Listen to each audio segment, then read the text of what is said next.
Astrology বার্তা চ্যানেলে আপনাদের সবাইকে স্বাগত। সকলকে নমস্কার জানিয়ে শুরু করছি। আমার ভিডিওগুলো দেখার জন্য অনেক অনেক ধন্যবাদ আপনাদের। আজ বাস্তুতন্ত্র নিয়ে কিছু আলোচনা করব। আমরা সবসময় চেষ্টা করি আমাদের ঘরবাড়িতে যেন শান্তিপূর্ণ পরিবেশ থাকে, মন শান্ত থাকে। বাইরে থেকে কাজের শেষে যখন আমরা বাড়িতে ফিরি তখন এমন কিছু জিনিস ঘরে রাখা দরকার যেগুলো দেখলে আমাদের মন শান্ত হয়, মনের গভীরতা বাড়ে, মনের চিন্তাভাবনা এবং পদক্ষেপগুলো সঠিক হয়। এই সম্পর্কে প্রথমেই বলবো, ঘরকে যতটা সম্ভব মাটির জিনিস দিয়ে সাজানোর চেষ্টা করবেন, প্লাস্টিকের জিনিসের বদলে। ভাঙা আয়না, বন্ধ ঘড়ি, এই রকম পুরনো জিনিস ঘরে রাখবেন না। চেষ্টা করবেন সেগুলোকে ফেলে দিতে। তবে অনেক সময় এমন হয় যে সেগুলোর মধ্যে জড়িয়ে থাকে অনেক পুরনো স্মৃতি। তখন কি করবেন? তখন সেই ভাঙা জিনিসগুলোকে কখনো চোখের সামনে রাখবেন না। কাগজের মধ্যে মুড়ে রেখে দিন, যেন চোখের সামনে না থাকে।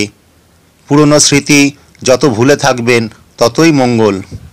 না হলে ভাবুক হয়ে পড়বেন।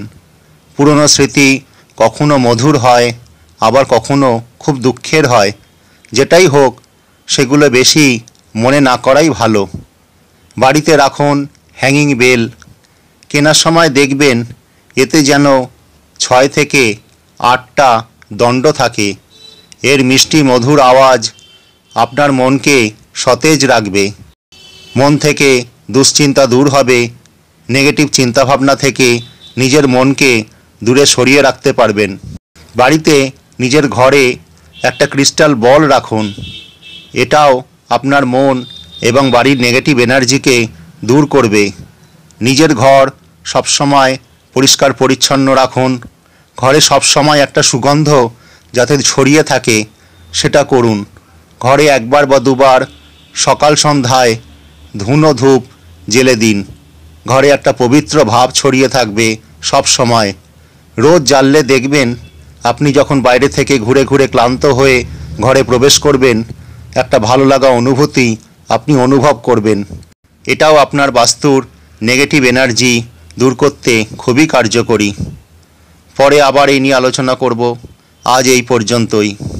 আশা করি আপনারা সবাই ভালো আছেন। যদি আমার ভিডিওগুলো ভালো লাগে তাহলে অবশ্যই লাইক, কমেন্ট, শেয়ার এবং সাবস্ক্রাইব করবেন। এবং আপনার মনে কোনো প্রশ্ন থাকলে অবশ্যই কমেন্ট বক্সে লিখে জানাবেন।